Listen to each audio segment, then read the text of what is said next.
second supplementary question will be asked by Honorable Christians.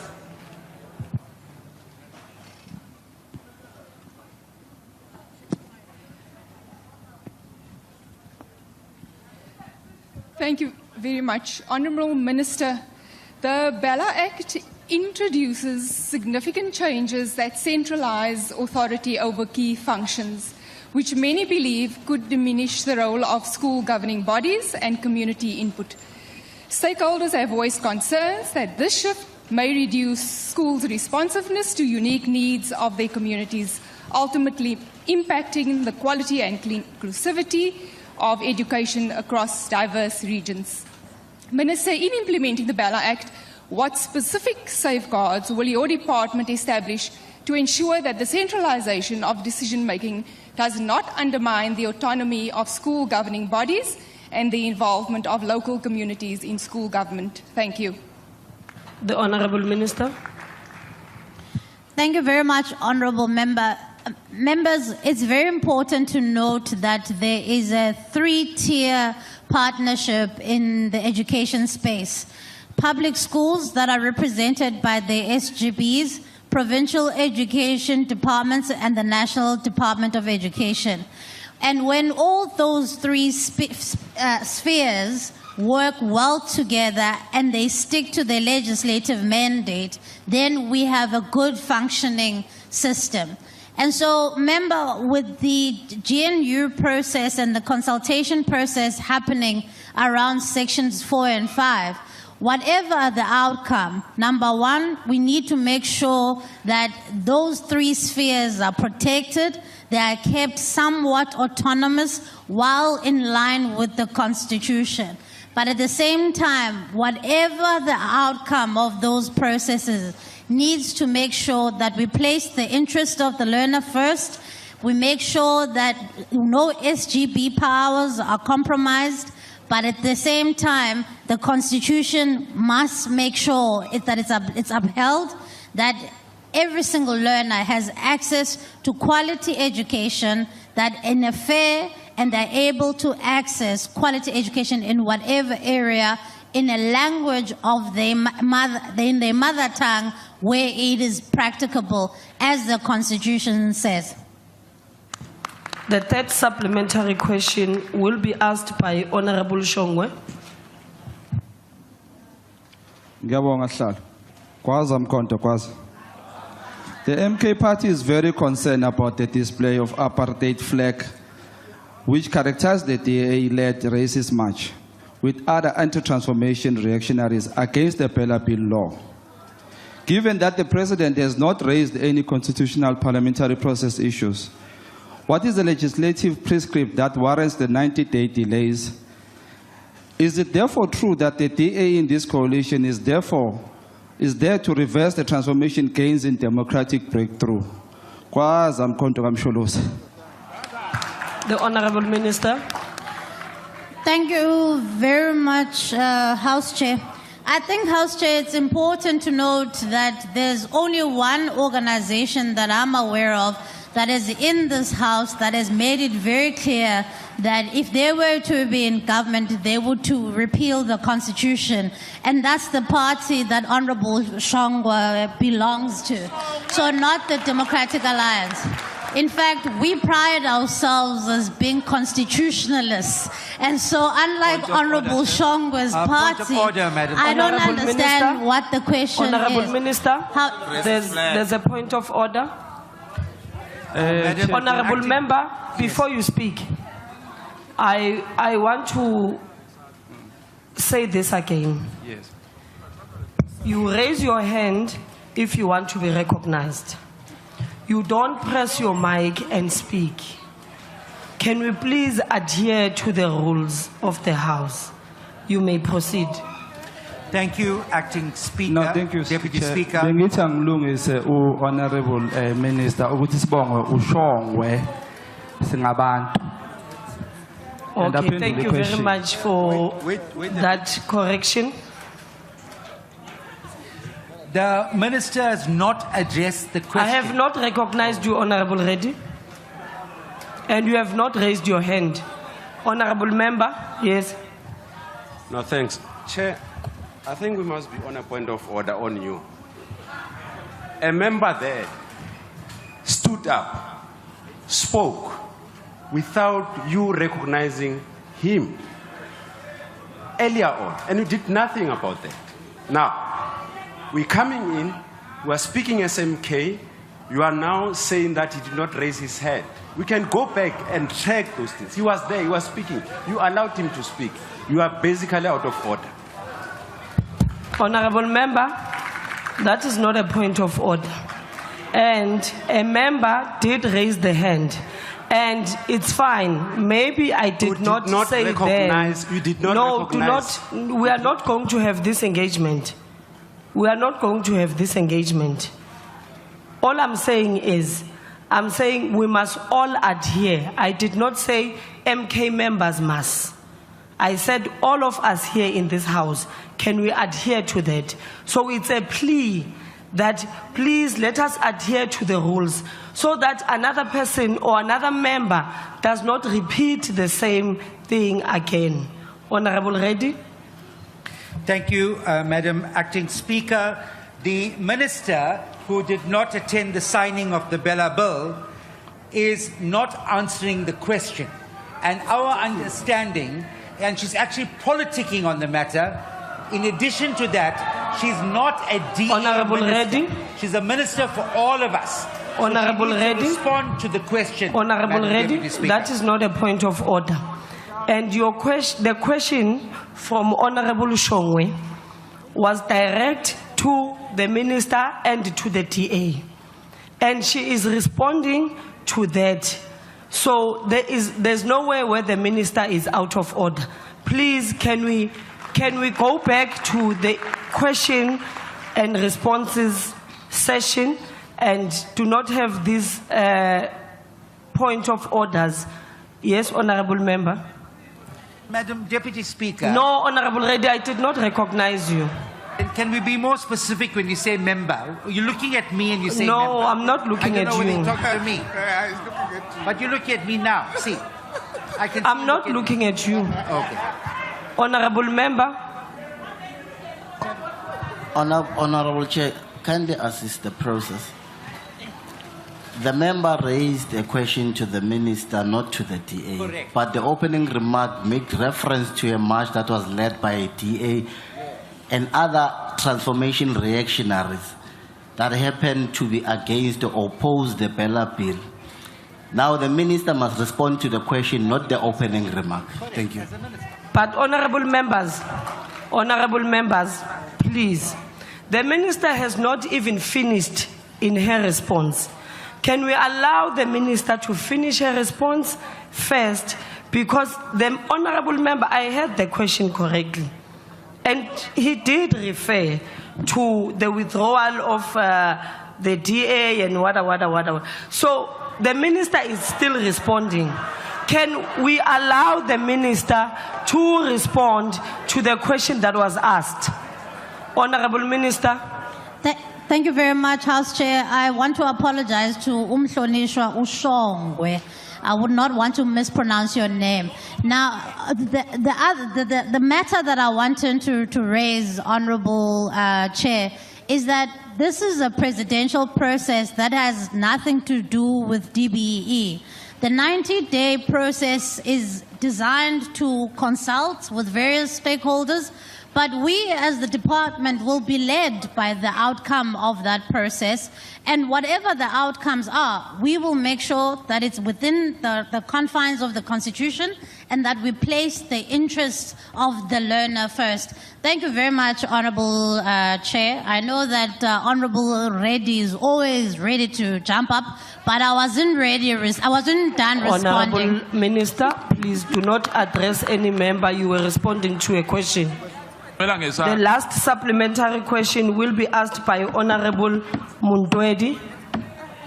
Thank you very much, House Chair. I hope this rogue minister of the madam is going to respond as honest as possible to this question. Honorable and not Muntwedi. undermine this house like how he Muntwedi. undermined President Ramaphosa. Honorable Muntwedi, please can you hold this? Yes, Honorable Manyi. Thank you, Chair. This does not relate to Honorable Muntwedi. I'd raised my hand, but I think you saw me a bit late. The issue I want to deal with, Chair, is with you again. That I want to ask you, Chair, to please try and be fair in your rulings or in your management of this House. If the question is about what is the legislative prescript that you relied on for the 90 days, and the minister does not go anywhere near that, you have a duty to say to the minister the question is, so that you don't have a situation where ministers respond. You don't want responses, you want answers.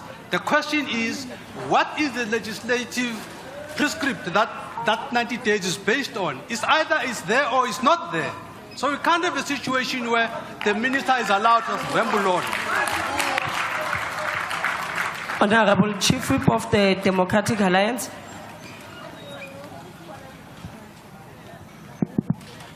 Thank you, Honourable House Chairperson. Honourable House Chairperson, it is a different point of order. The member of the EFF referred to the minister as a rogue minister. May I ask that you request him to please withdraw? Honorable Muntwedi. Thank you very much. Did you say that the minister was rogue? Oh, no, I never said that. I was referred to Hansard. Can people stop Okay, it's fine. We'll go back to Hansard, Yes. and I'll come back with a decision. As honest as possible and not undermine this House like how he undermined President Ramaphosa by not attending the signing of the BELA bill into law. And the President, because of his fear for white people, has not done anything up until now. Minister, the AfriForum and other right-wing partners of the DA are opposed to the BELA bill, primarily because they want to continue using Africans as a means of excluding Native African Honorable language. Muntwedi, can you please hold? There's another point of order. Thank you, House Chairperson. House Chairperson, I'm not going to request you to rule on this now, but when you consider and go back to the Hansard, will you also keep in mind that the honourable member might have blatantly either misled the House at best or blatantly lied just now? Thank you. Honorable members, I have ruled that I will go back to Hansard and I will come back with the decision that I would take at that time. Honorable Mautwe. No, thank you, Chair. I think this Chief Whip of the DA must be removed from the House. He is busy calling frivolous point of orders here. We're busy addressing matters of national importance. So really we don't have time for this frivolous point of orders, Chair. I think he must rule that he must be removed. Please. No, Honorable Mautwe, I'm not going to rule that he must be removed. He was raising a point of order based on what he raised before. So I will now give Honorable Muntwedi to continue with the question. I'm not continuing, I'm starting. Minister, the AfriForum and other right-wing partners of the DA are opposed to the BELA bill, BELA Act, primarily because they want to continue using Africans as a means of excluding native African language-speaking learners from accessing what they view as African schools. Do you, Minister, support the use of Afrikaans language as a tool of exclusion, as the DA and other right-wing parties seem to suggest? And why were you chased Honorable away Muntwedi, in KZN your time has by expired. members of SATU? Honorable Minister. Thank you very much, Chair. I would like to assure the honourable member that as a constitutionalist, I really do value all 12 of the official languages. In fact, Section 29 of the Constitution for constitutionalists will tell you that the use of all South African official languages is protected by the Constitution. And that if we are able to, we should be able to educate people ngelwimi lako wabo kubangaba umkhulumende uyakwazi ukwenza oko. So ke mhlonishwa ndifuna ukuqinisekisa into bana thina bantu bazi constitutionalists, we value home languages and we value what Section 29 says. And I was never chased away by SATU. SATU was demonstrating. I simply went to them to hear their grievances, and they refused for me to hear them. But I'll continue doing my work without fear or favor. Thank you, Honorable Minister. Question number 556 has been asked by the Honorable S. Tembekwayo to the Minister of Health. Okay, Honorable Manye. Thank you, Chair. Chair, I don't know whether it's an eyesight issue or what, because I don't want to have a situation where I raise my hand, you don't see me, and it looks like I would have raised my hand after the fact. I raised my hand when the minister was, I wanted to call a point of order on her because she made disparaging remarks to Honorable Muntwedi. When she said that she implied it, and that is a disparaging in terms of Rule 85. It's disparaging to pretend as if she's the only constitutionalist here. By so saying, she's actually disparaging Honorable Muntwedi as if he is not subscribing to the Constitution which he has sweared on. We insist that she must withdraw that remark. Honorable Manye, there's absolutely nothing out of order of what Minister said, honestly. When a minister says she subscribes to the Constitution, it does not mean that the other member does not do that. And she had not cast any aspersion on any member. So Rule 85, it's out and you are out of order. And can we please stop, because I don't want to have this engagement. We cannot have a point of orders while you are raising a point of order and I am taking a decision on it. So there will not be an engagement on point of orders on the same point of order, and I've made a decision about that. Honorable Skosana. Thank you, Chair. The minister, just to remind him, to call him to order. You know, the minister, some of us Honorable were Skosana, in the 1976. Honorable Skosana, Honorable you Chair. don't address the minister. Yes. Yes. Thank you. I just want to remind him that in 1976, Honorable Skosana. They say no, but they didn't hear me. What I'm saying? Honorable Skosana, I'm saying address me. Yes, I'm addressing you, but they are howling me. No. You are misgendering the minister. Me. It's a she. They are drowning me. You said I must address you. Yes. The minister maybe is not aware that some of us, we fought against this so-called Afrikaans language. Now, if Chair, ukhuluma lento ayikhulumako yokuthi ama languages say understand le nto ayitshoko mara ngizomkhumbuza masiphuma la. Thank you. Honorable members, we are wasting our time for question session, and it will be this house again coming to the Chief Whips Forum and complaining that ministers are not responding to questions and the time runs out, and we here in this house are to blame because we are wasting more time than we should. We should be going to the next question now. Honorable Mkhalipi. Chair, it's very cold here. We are going to have a pneumonia. Can you adjust aircons, please? Okay, can we get assistance in terms of adjusting the aircons? And it's windy outside as well, so there's actually no heat. Thank you, Honorable Mkhalipi.